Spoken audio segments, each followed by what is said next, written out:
Suspendido na ang mga klase sa lahat ng bayan at syudad sa Rinconada area. Bunsod ng patuloy na pag-ulan na dulot ng tropical cyclone at southwest monsoon.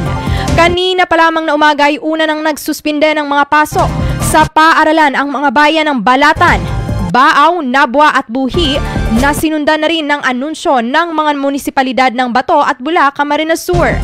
Ang nag-iisang syudad naman sa 5th District na Irigas City ay nagpalabas na rin ng direktiba kaninang mag-aalas 10 ng umaga upang suspendihin ang face-to-face classes at on-site work sa mga pampubliko at pribadong paaralan sa lahat ng antas sa kanilang lungsod. Kaugnay nito, nanawagan ang LGU Irigas sa mga magulang o guardians ng mga estudyante na sunduin ang mga ito sa kanilang mga paaralan. Samantala, patuloy rin ang monitoring ng mga LGU sa kani-kanilang lugar upang bantayan ang pagtaas ng mga level ng tubig at maging alerto sa posibleng pagbaha.